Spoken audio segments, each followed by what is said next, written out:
So ఈ growth hormone అంటే ఏంటి, అసలు దీని యొక్క ఇంపార్టెన్స్ ఏంటి, అంటే దీని యొక్క అవసరం ఏంటి మన దేహంలో అనేది తెలుసుకుంటే దీన్ని మనం ఎలా పెంచుకోవాలి, ఎలా కాపాడుకోవాలి, సో దట్ మన ఆరోగ్యము, మన యొక్క వయసు అనేది పెరగకుండా, తొందరగా డెత్ రాకుండా ఆరోగ్యాన్ని కాపాడుకునేటువంటి అద్భుత అవకాశం మనకు ఉంది. సో ఈ గ్రోత్ హార్మోన్ అంటే హెచ్జిహెచ్ అంటాం. హ్యూమన్ గ్రోత్ హార్మోన్ అని రాసుకోండి. Human growth hormone HGH. HGH. So దీని మరో పేరు ఏంటంటే సోమటోట్రోపిన్.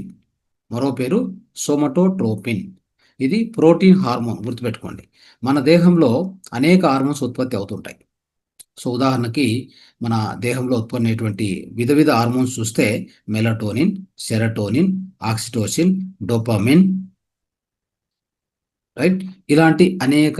తర్వాత కొన్ని స్ట్రెస్ హార్మోన్స్ కూడా ఉన్నాయి. కార్టిసాల్, రైట్, తర్వాత అడ్రినలిన్ అడ్రినలిన్ వస్తుంది. ఇంకోటి ఎండోర్పిన్. ఇవన్నీ కూడా రకరకాల హార్మోన్స్ మన దేహంలో ఉత్పన్నమయ్యాయి. అయితే వీటన్నిటిలో ఈ గ్రోత్ హార్మోన్ చాలా చాలా ఇంపార్టెంట్. చాలా ఇంపార్టెంట్ హార్మోను. ఏమేం చేస్తుందో చూద్దాం. ఇది ఎక్కడి నుంచి ఉత్పత్తి అవుతుంది అని అంటే ఇది పిట్యూటరీ గ్లాండ్ నుంచి ఉత్పత్తి అవుతుంది. ఒక్కొక్క గ్రంథి కొన్ని కొన్ని హార్మోన్స్ ఉత్పత్తి చేస్తుంది. ఉదాహరణకి ప్యాంక్రియాస్ గ్రంథి. మనకున్న 7 గ్రంథులు 7 చక్రాలు ఇంతకుముందు క్లాస్లో మనం చెప్పుకొని ఉంటాము. సో వాటి నుంచి ఇంకా ముందు ముందు సమగ్ర జీవనశైలిలో భాగంగాని, ఆధ్యాత్మిక విజ్ఞాన భాగంలో కానీ మీకు అందరికీ కొంతమంది తెలిసే ఉంటుంది, ఇంకో కొత్త వాళ్ళకు తెలియడం జరుగుతుంది. అయితే 7 గ్రంథులకు 7 చక్రాలు. ఓకే. కింది నుంచి అంటే మూలాధారం నుంచి తీసుకుంటే మూలాధార చక్రం అన్నప్పుడు అక్కడ ఓవరీస్, టెస్టిస్ గ్రంథులు అని చెప్తాం, లైంగిక గ్రంథులు అని చెప్తాం. ఓకే. సో దాని నుంచి నెక్స్ట్ వచ్చే స్వాదిష్టానంలో మనకు ఉండేది అడ్రినలిన్ గ్రంథి. సో దాని నుంచి నెక్స్ట్ పైకి వస్తే మణిపూరక చక్రం, దాంట్లో ప్యాన్క్రియాస్. దాని నుంచి పైకి వస్తే అనాథ చక్ర, అక్కడ ఉన్నటువంటి థైమస్ గ్రంథి. దాని నుంచి పైకి వస్తే విశుద్ధ చక్రలో మనకున్నది అక్కడ ఉన్నటువంటిది థైరాయిడ్, పారాథైరాయిడ్ గ్రంథి. దాని నుంచి పైకి వస్తే ఇక్కడ ఆజ్ఞా చక్ర. ఇక్కడ ఉన్న ఆజ్ఞా చక్రలో ఉన్నటువంటిది పిట్యూటరీ గ్లాండ్. దానిపైన సహస్రార చక్ర, దానికి ఉన్నటువంటిది పీనియల్ గ్లాండ్. ఓకే. ఇది కన్ఫ్యూజన్ ఎవరైనా ఉంటే రాసుకోండి క్లియర్గా. ఓకే. నా ఇప్పుడు ఇలాంటి ఈ గ్రంథులన్నీ కూడా ఒక్కొక్క గ్రంథి కొన్ని హార్మోన్స్ ఉత్పత్తి చేస్తూ ఉంటుంది. ఎందుకు అంటే హార్మోన్స్ ఉత్పత్తి చేసి మన దేహంలో ఏ అవయవాలను ఎలా పని చేపించాలనేటువంటిది గ్రంథులకు మాత్రమే, దాని యొక్క గ్రంథుల పని అది. అంటే చక్రము అంటే మన యొక్క ప్రాణమయ కోశంలో ఆ చక్రం నుంచి అన్ని నాడుల ద్వారా అన్ని అవయవాలకు ప్రాణశక్తి అందించబడుతుంది అని మనకు తెలుసుకోవాల్సినటువంటి సత్యం. అదేవిధంగా గ్రంథులు అంటే ఆ గ్రంథి అనేది ఒక చక్రం లాగానే. సో అది చక్రం అనేది ప్రాణమయ కోశము, గ్రంథి అనేది ఫిజికల్ బాడీ, భౌతిక దేహం. సో ఈ గ్రంథి నుంచి ఏమవుతుందంటే గ్రంథి దానికి చుట్టూ ఉన్నటువంటి ప్రధాన అవయవాలను మెయింటైన్ చేస్తుంది. ఆ ప్రధాన అవయవాలకు కావాల్సినటువంటి సలహాలు కానీ, ఆ ప్రధాన అవయవాలకు కావాల్సినటువంటి పర్టికులర్గా హార్మోన్స్ కానీ ఉత్పత్తి చేసేది ఒక్కొక్క గ్రంథి. ఉదాహరణకి మన మణిపూరక చక్రం అంటే మన యొక్క పొట్ట భాగంలో ప్యాన్క్రియాస్ గ్రంథి ఉంటుంది. అదేం చేస్తుంది? ప్యాన్క్రియాస్ గ్రంథి అంటే ఇన్సులిన్ జనరేట్ చేస్తుంది. ఇన్సులిన్ లేనిదే ఈ యొక్క గ్లూకోజ్ అనేటువంటిది రక్తంలోకి ప్రవేశించదు. అదేవిధంగా ఆ గ్లూకోజ్ అనేటువంటిది ఉత్పత్తి అయితే కూడా, అంటే ప్రతిసారి కూడా జీర్ణ వ్యవస్థలో జీర్ణ ప్రక్రియ జరిగిన తర్వాత మనకు ఉత్పత్తి అయ్యేది గ్లూకోజ్ నేరుగా బ్లడ్లోకి వెళ్తుంది. బ్లడ్లో గ్లూకోజ్ ఉన్నప్పుడు అదేవిధంగా అదే బ్లడ్లో ఆక్సిజన్ కూడా ఉంటుంది. ఆ oxygen plus glucose is equal to energy, శక్తి. ఈ శక్తి అనేది ప్రతి జీవకణానికి పోతేనే అప్పుడు మీకు డయాబెటీస్ ఉండదు. అయితే చాలామందికి ఏం చేస్తుందంటే ఈ గ్లూకోజు సెల్ లోపలికి పోకపోవడానికి కారణం ఏంటంటే ఇన్సులిన్ ఉత్పత్తి కాలేదు. ఇన్సులిన్ ఏం చేస్తుందంటే ఈ శక్తి అనేటువంటి దాన్ని, అంటే ప్రతి ఒక్కరికి కూడా బ్లడ్లో గ్లూకోజ్ ప్లస్ ఆక్సిజన్ ఉంటుంది కాబట్టి శక్తి ఖచ్చితంగా ఉత్పత్తి అవుతుంది. అయితే ఈ శక్తి ఉత్పత్తి అయ్యేది ఎక్కడ అంటే మైటోకాండ్రియా సెల్ లోపలికి వెళ్ళాలి. ఫస్ట్ సెల్ లోపలికి ఏమేమి వెళ్ళాలి? ఆక్సిజన్ వెళ్ళాలి, గ్లూకోజ్ వెళ్ళాలి. వెళ్తే లోపల పోయాక మైటోకాండ్రియా అని ఒకటి ఉంటుంది. ఆ మైటోకాండ్రియా ఏం చేస్తుంది? ఈ రెండింటిని తీసుకొని శక్తిని ఉత్పత్తి చేస్తుంది. ఓకే. శక్తి ఉత్పత్తి చేయకపోతే మీరు వీక్‌నెస్ వస్తుంది. డయాబెటిస్ పేషెంట్స్ అందరికి ఇదే ప్రాబ్లమ్. ఏంటంటే గ్లూకోజు అనేది సెల్ లోపలికి పోదు. ఎందుకు పోదంటే ఆ యొక్క సెల్‌కు ఒక డోర్ ఉంటది. ఆ డోర్‌కు ఒక లాక్ ఉంటది. ఆ లాక్‌ని ఓపెన్ చేసేది ఎవరంటే ఇన్సులిన్. ఆ ఇన్సులిన్ రక్తంలో లేదు. ఇంకేం చేస్తాం ఇప్పుడు? ఖచ్చితంగా మీకు డయాబెటిస్ వచ్చే వస్తుంది. అంటే ఆ షుగర్ అదే ఆ గ్లూకోజు రక్తంలో ఎప్పుడు అలానే ఉండిపోతుంది. ఆ యొక్క అలానే ఉండిపోయినప్పుడు ఆ యొక్క గ్లూకోజ్ ఏమవుతుందో తెలుసా? నిదానంగా లివర్ తీసుకొని లివర్ దాన్ని కొవ్వుగా కన్వర్ట్ చేస్తుంది. కొవ్వుగా కన్వర్ట్ చేసి మన యొక్క తొడలకి, ఆ యొక్క పొట్ట భాగంలో మగవాళ్ళకైతే పొట్ట భాగము, లేడీస్‌కైతే తొడలు. ఓకే. సో, మొత్తం అక్కడంతా గూడా పేరుస్తుంది. ఈ యొక్క కొవ్వును. అదే విధంగా అక్కడ గూడా సరిపోకపోతే తీసుకెళ్ళి మనకు హృదయానికి రక్తనాళాలుంటాయి గదా! రక్తనాళం లోపల, ప్రతి రక్తనాళం లోపల గోడలకు అంటించేస్తుంది. ఇది పోతూ, పోతూ, పోతే ఎక్కడికి దారితీస్తుందంటే high BP, first diabetes, high BP, తర్వాత హార్ట్ ప్రాబ్లమ్స్. అన్నీ గూడా ఈ రోజుల్లో వస్తున్నది. ఇదే కారణం. వేరే కారణం ఏమీ లేదు. మీరు అర్థం చేసుకుంటే ఇది రైట్. సో, ఇలాంటి విధంగా ఒక్కొక్క గ్రంథికి ఎంత పనిందో చూడండి. సో, అదే విధంగా ఈరోజు గ్రోత్ హార్మోన్ తెలుసుకుందాం. గ్రోత్ హార్మోన్ ఇది సో, ఇదొచ్చేసి దీని యొక్క పనేంటంటే మన లోపల గ్రోత్‌ను కంట్రోల్ జేయడం. అంటే ఎవరైనా చూడండి ఎత్తుగా పెరగడము, మరుగుజ్జుగా ఉండడం చూస్తూ ఉంటాం. మరుగుజ్జుగా ఉన్నారంటే వాళ్ళలో గ్రోత్ హార్మోన్ తక్కువగా ఉంది అని అర్థం. సో, వాళ్ళలో గ్రోత్ హార్మోన్ ఎప్పుడైతే తక్కువగా ఉంటదో పిల్లల్లో చాలామంది పొట్టిగా ఉంటారు. హైట్ పెరగరు వాళ్ళు. దానికి కారణము జీహెచ్ అనేటువంటిది డెఫిషియన్సీ ఉంది అని అర్థం. తక్కువైంది అని అర్థం. సో, ఆ విధంగా ఈ యొక్క కండరాలు గూడా పెరగవు. అయితే హైటు పెరగదు. తర్వాత వాళ్ళు డిప్రెషన్‌లో ఉంటారు. డిప్రెషన్‌కి లోనవుతారు. సో, ఇలాంటివన్నీ గూడా జీహెచ్ తక్కువగా ఉండడం. తర్వాత జీహెచ్ ఎక్కువగా ఉంటే ఏమవుతుంది అంటే వాళ్ళలో పెరగాల్సిన హైట్ కంటే ఎక్కువగా పెరిగేస్తారు. అంటే హైట్ ఇప్పుడు ఉదాహరణకి వయసు అంటే వెయిట్‌ని బట్టి హైట్ అని జెప్తాం. ఆ వెయిట్‌ని బట్టి హైట్ కాకుండా అదే బాడీ మాస్ ఇండెక్స్ అని చెప్తాం గదా! దాంట్లో ఏమవుద్దంటే విపరీతంగా అబ్నార్మల్‌గా హైట్ పెరగడం. చూస్తూ ఉంటాం కొంతమంది పిల్లల్లో అలాంటి ఎక్కువగా ఎత్తుగా పెరిగే వాళ్ళుంటారు. దానికి కారణం ఏందంటే ఈ జీహెచ్ అనేటువంటిది అన్‌కంట్రోల్డ్‌గా జీహెచ్ ఎక్కువగా ఉత్పత్తి అయింది అని అర్థం చేసుకోండి మీరు. ఓకే. సో, ఆ విధంగా ఉంటుంది. సో, తర్వాత ఇంకోటేంటంటే అదే. అంటే ఒక వాళ్ళకి ఎట్లా ఉంటదంటే, ఆ చేతులు పొడువుగా పెరగడం, కాళ్ళు పొడువుగా పెరగడం ఇలాంటివి జరుగుతాయి. ఓకే.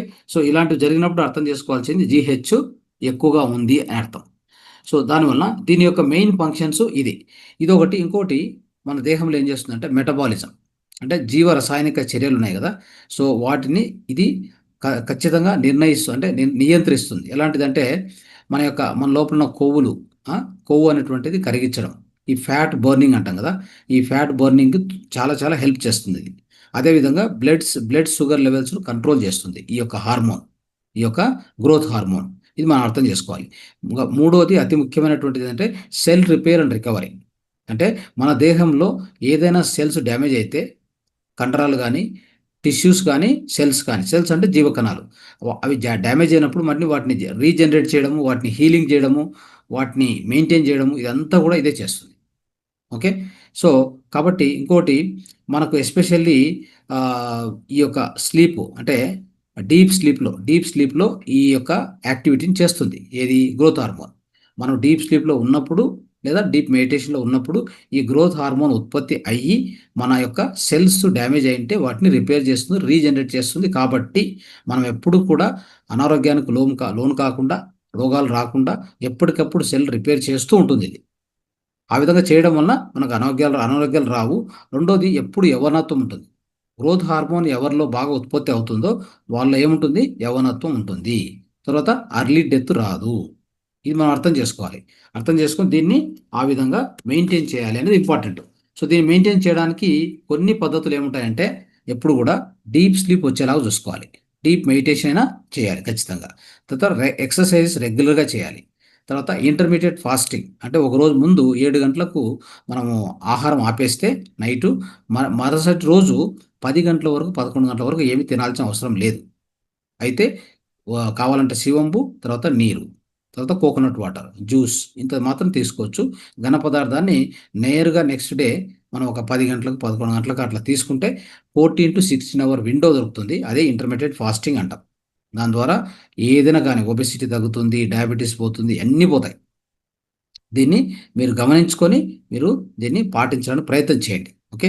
నెక్స్ట్, మన దేహంలో వెయిట్‌ను తగ్గించుకోవాలి. అప్పుడే జీహెచ్ హార్మోన్ సరిగా ఉత్పత్తి అవుతుంది. గుర్తుపెట్టుకోండి. తర్వాత ఇంకోటేంటంటే, ఈ యొక్క షుగర్ అనేటువంటిది ఎట్టి పరిస్థితుల్లో కూడా మనం వాడకూడదు. షుగర్‌ను దూరం పెట్టేయాలి. సో, ఈ షుగర్ అనేటువంటిది ఖచ్చితంగా వాడకూడదు. అది చాలా ఇంపార్టెంట్. షుగర్ ఏ ఏ విధంగానైనా సేవిస్తే మాత్రం ఖచ్చితంగా ఈ హార్మోను ఉత్పత్తి కాదు. తర్వాత కావాల్సినంత ప్రోటీన్ తీసుకోండి.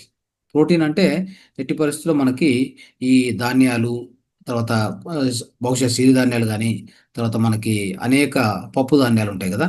సో, ఈ యొక్క విత్తనాలు ఇవన్నిటిలో దొరుకుతుంది, బాగా అద్భుతంగా దొరుకుతుంది ప్రోటీన్ అనేటువంటిది. తర్వాత మొలకెత్తిన గింజలు, ఇలాంటి వాటిలో ప్రోటీన్ బాగా దొరుకుతుంది. దాన్ని వాడడానికి మీరు ప్రయత్నం చేస్తే సరిపోతుందనమాట. కాబట్టి ఈ కొన్ని సలహాలు పాటిస్తే మీకు ఇది ఖచ్చితంగా ఉత్పత్తి అవుతుంది. దీని నుంచి మీకు ఇప్పటికే చెప్పాను, లాభాలనేటువంటివి అన్ని లాభాలున్నాయి. మీకు ఎట్టి పరిస్థితుల్లో ఈ హార్మోన్ బ్యాలెన్స్ గానీ, రెజ్యువనేషన్ గానీ, సో ఎర్లీ డెత్ అవాయిడ్ చేయడం గానీ, ఇవన్నిటికి కూడా ఇది అద్భుతంగా పనిచేస్తుంది. ఓకే. ఇమ్యూన్ సిస్టమ్ స్ట్రాంగ్‌గా ఉండేది గానీ, ఓకే. సో ఏజింగ్ గాకుండా హార్ట్ అటాక్స్ గానీ, స్ట్రోక్స్ గానీ ఇట్లాంటివేవి రావు. పార్కిన్సన్ డిసీజ్ గానీ, డయాబెటిస్ గానీ ఇట్లాంటివేవి రాకుండా బయోలాజికల్‌గా యంగర్‌గా ఉంటాం, హెల్తీగా ఉంటాం. బయోలాజికల్‌గా యంగర్ అవుతూనే ఉంటాం. రివర్స్ ఏజింగ్ అంటాం గదా!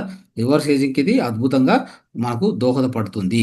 కాబట్టి ఈ విధంగా దీన్ని అర్థం చేసుకొని దీన్ని మెయింటైన్ చేసుకోండి. అయితే ఇంకొక ప్రధాన విషయం ఏంటంటే, ఒత్తిడి గూడా నియంత్రణ చేసుకోవాలి. సో, ఒత్తిడి నియంత్రణ కాకపోతే గూడా ఈ యొక్క హార్మోన్ ఉత్పత్తి కాదు. కానీ దీంట్లో ప్రధాన పాత్ర పోషించేది మెడిటేషన్. చూడండి. ధ్యానం ఏం చేస్తుందంటే, ఈ యొక్క గ్రోత్ హార్మోన్‌ను పెంచుతుంది. ఓకే. ఈ యొక్క గ్రోత్ హార్మోన్ ఉత్పత్తిని అద్భుతంగా పెంచుతుంది ఈ యొక్క ధ్యానము. ఓకే. ఎందుకంటే, ఈ ధ్యానం వలన మనకేమవుతుంది, స్ట్రెస్ అంటే మనకు ఒత్తిడి తగ్గుతుంది. నిద్ర బ్రహ్మాండంగా వస్తుంది మనకు కదా! సో, ఇలాంటివన్నీ లాభాలు చాలా ఉన్నాయి. సో, ధ్యానం వలన అనేక లాభాలున్నాయి కాబట్టి, వాటి నుంచి మనకు లభించేదేంటంటే గ్రోత్ హార్మోన్ ఎక్కువగా లభిస్తుంది. మొట్టమొదటి లాభం చూడండి. ధ్యానం ఎవరైతే చేస్తారో వాళ్ళలో గ్రోత్ హార్మోన్ ఎక్కువగా ఎందుకు ఉత్పత్తి అవుతుందంటే, వాళ్ళ యొక్క ఒత్తిడి తగ్గి ఉంటుంది. ఒత్తిడి తగ్గినప్పుడు ఏమవుద్దంటే, కార్టిసాల్ అనేటువంటి ఒక హార్మోను అత్యధికంగా తగ్గిపోయుంటది. ఎప్పుడు కార్టిసాల్ తగ్గుతుందో అప్పుడు గ్రోత్ హార్మోన్ పెరుగుతుంది. అంటే దానికి కారణం ఒత్తిడి తగ్గిపోయింది అని అర్థం. మీ యొక్క బ్రెయిన్‌లో, మెదడులో లేదా మీ యొక్క మైండ్‌లో ఆలోచనలు పూర్తిగా తగ్గినప్పుడు, మీకు ఒత్తిడి తగ్గినప్పుడు గ్రోత్ హార్మోన్ పెరుగుతుంది ఆటోమేటిక్‌గా. అప్పుడు దాని అర్థం ఏంటంటే కార్టిసాల్ తగ్గిపోయింది అని అర్థం. ఇది అర్థం చేసుకోవాలి. తర్వాత ఎవరైతే అద్భుతంగా ధ్యానం చేస్తారో వాళ్ళకి స్లీప్ క్వాలిటీ పెరిగింటది. ఈ స్లీప్ క్వాలిటీ పెరగడం వలన కూడా అంటే బెటర్ స్లీప్ వస్తే అప్పుడు బెటర్ గ్రోత్ హార్మోన్ ఉంటుంది. అది గుర్తుపెట్టుకోండి. తర్వాత మీ యొక్క మూడో లాభం ఏంటంటే, ధ్యానం వలన ఆటో నర్వస్ సిస్టము అంటే పారాసింపథెటిక్ నర్వస్ సిస్టమ్ యాక్టివేట్ అవుతుంది ధ్యానం వలన. అంటే పారాసింపథెటిక్ నర్వస్ సిస్టమ్ అంటే ఏంటి అంటే, ఈ యొక్క ఎడమ వైపు స్వరం, ఎడమ వైపు బ్రెత్ అనమాట. ఎడమ వైపు శ్వాస ఉంది కదా! అది నడుస్తూ ఉన్నప్పుడు మనకు పారాసింపథెటిక్ నెట్వర్క్ వర్క్ అవుతూ ఉంటది. పారాసింపథెటిక్ నెట్వర్క్ ಮತ್ತೆ సింపథెటిక్ అంటాం. సింపథెటిక్ అంటే ఈ యొక్క సూర్యనాడి. అదే పారాసింపథెటిక్ అంటే ఈ యొక్క చంద్రనాడి. చంద్రనాడిని యాక్టివేట్ అయినప్పుడు మనకు పారాసింపథెటిక్ నెట్వర్క్ యాక్టివేట్ అవుతది. సో, అది అవ్వడం వల్ల మనలో ఏమవుతుందంటే రిలాక్సేషన్ ఎక్కువవుతుంది. చూడండి, ఎప్పుడు కూడా ఈ యొక్క సూర్యనాడి వల్ల మనకేమవుతుందంటే మనలో అగ్రెసివ్ బిహేవియర్ ఎక్కువవుతుంది. అదే చంద్రనాడిలో ఏమవుతుంది మనకి అంటే రిలాక్సేషన్ ఎక్కువవుతుంది. ఈ రిలాక్సేషన్ ఎవరైతే సాధిస్తారో అంటే పారాసింపథెటిక్ నర్వస్ సిస్టమ్‌ను మెడిటేషన్ యాక్టివేట్ చేస్తుంది. అంటే రైట్ బ్రెయిన్ యాక్టివేట్ చేస్తుంది. ఈ యొక్క లెఫ్ట్ స్వరము, రైట్ బ్రెయిన్. ఈ రెండిటిని యాక్టివేట్ చేసేదే ఈ యొక్క మెడిటేషన్, గుర్తుపెట్టుకోండి. సో, ఇప్పుడు మనకు అద్భుతమైన రిలాక్సేషన్ దొరుకుతుంది. అప్పుడు మనకేమవుతుందంటే ఈ హార్మోనల్ రెగ్యులేషన్ అంటే ఈ హార్మోనల్ బ్యాలెన్స్ ఆటోమేటిక్‌గా వచ్చేస్తుంది. ఇది చాలా ఇంపార్టెంట్. తర్వాత నెక్స్ట్‌ది మెలటోనిన్, సెరటోనిన్ అద్భుతంగా ఉత్పత్తి అవుతుంది. ఎవరైతే ధ్యానం చేస్తారో గుర్తుపెట్టుకోండి. సో, ఈ 2 హార్మోన్‌లు గూడా ఈ యొక్క గ్రోత్ హార్మోన్‌ను రెగ్యులేట్ చేయడానికి బాగా ఉపయోగపడతాయి. ఈ యొక్క మెలటోనిన్ అనేటువంటిది చూడండి, మెడిటేషన్ చేస్తూ ఉంటే ఏమైద్దంటే సెరటోనిన్ ఉత్పత్తి అవుతుంది అద్భుతంగా. సెరటోనిన్ డే టైమ్ ఉత్పత్తి అవుతుంది. ఆ సెరటోనిన్ నైట్ కల్లా సెరటోనిన్ మెలటోనిన్‌గా పరివర్తన చెందుతుందనమాట. సో ఈ రెండు కలిపితే ఏమవుతుందంటే ఈ రెండు కరెక్ట్గా ఉంటే కనుక మీకు గ్రోత్ హార్మోన్ కూడా నైట్ టైం మనం నిద్రిస్తున్నప్పుడు అద్భుతంగా ఉత్పత్తి అవుతుంది. మెడిటేషన్ చేసే వాళ్ళకు ఇది ఖచ్చితంగా ఈ యొక్క అన్ని వాల్యూస్ కూడా అంటే సెరటోనిన్, మెలటోనిన్, గ్రోత్ హార్మోన్ ఇవన్నీ కూడా అద్భుతంగా నియంత్రించబడతాయి, ఉత్పత్తి అవుతాయి. కాబట్టి మీకు అద్భుతమైన ఆరోగ్యాన్ని మనం సాధిస్తాం. అదేవిధంగా సో యవనత్వాన్ని కూడా ఎప్పటికప్పుడు సాధిస్తాం అనేది అది అర్థం చేసుకోవాలి. మెలటోనిన్ ఉంది అంటే మన దేహంలో గుర్తుపెట్టుకోండి, సో అద్భుతమైన నిద్ర వస్తుంది. సో అదేవిధంగా అది ఉంది అంటే మన దేహంలో అన్ని అవయవాలు కూడా శుద్ధి చేసుకుంటాయి, డిటాక్సిఫికేషన్ జరుగుతుంది. అప్పుడు మనకున్న టాక్సిన్స్ అన్ని కూడా బయటికి వెళ్ళిపోతాయి. ఇది అర్థం చేసుకోవాలి. సో ఈ విధంగా మనము ఈ పద్ధతులు అంటే ధ్యానము, యోగిక్ బ్రీతింగు ఇవన్నీ కలుపుకొని చేయడం వలన మనకు ఇన్ని లాభాలు దొరుకుతున్నాయి. కాబట్టి మెడిటేషన్ డైలీ మనం చేస్తున్నాం కాబట్టి మనమంతా ధ్యానం చేసేటువంటి మాస్టర్స్ కాబట్టి మనకి ఈ లాభాలు ఆటోమేటిక్గా దొరుకుతాయని మీకు తెలియజేస్తూ, సో ఖచ్చితంగా బ్రహ్మముహూర్తంలో చేసే ధ్యానం పవర్ఫుల్గా ఉంటుంది. ఎవ్వరు కూడా మిస్ కావద్దు. బ్రహ్మముహూర్తంలో 3 నుంచి 4:30 మనం చేసేటువంటి ప్రతిరోజు ధ్యానం కూడా. సో దాంట్లో మీకు అప్పుడు ఆ టైంలో ఏంటంటే హార్మోన్ చాలా సెన్సిటివ్గా ఉంటాయి. ఆ పర్టికులర్ టైంలో చేసేటువంటి వాళ్ళకు అద్భుతమైన లాభాలు కలుగుతాయి. కాబట్టి the best time for doing meditation is Brahma Muhurta. That is 3:00 to 4:30, 5:00. గుర్తుపెట్టుకోండి. దీన్ని ఎవరు మిస్ కావద్దు. మీలో ఎవరైనా పార్టిసిపేట్ చేయకపోతే కూడా రేపటి నుంచి ఖచ్చితంగా ఆ ధ్యానానికి రండి. అర్థమైందా? సో మీకు అంటే మీకు లాభం కావాల్సినంత లాభం మీకు దొరుకుతుంది ఆ ధ్యానం నుంచి. చూడండి, ఇంత గ్రోత్ హార్మోన్ అనేది అద్భుతంగా ఉత్పత్తి అవుతుందంటే ఇంకా దాని నుంచి మనకేం కావాలి? కాబట్టి నిత్య యవ్వనం. So there is no question of early death, there is no question of sickness. మనకి ఎలాంటి అనారోగ్యం వచ్చే ఛాన్స్ ఇవ్వదు ఈ గ్రోత్ హార్మోన్.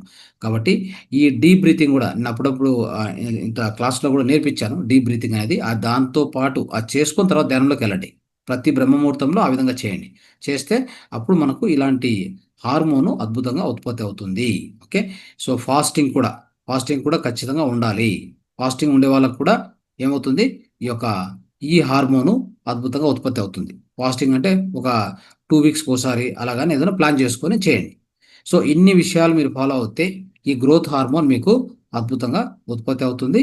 ఆరోగ్యము, అర్లీ ఏజింగ్ కాకుండా రివర్స్ ఏజింగ్ కానీ అన్నీ కూడా మీకు లభిస్తాయి. ఇది ఈరోజు మొదటి టాపిక్గా మనం దీని గురించి చెప్పుకున్నాం మిత్రులారా.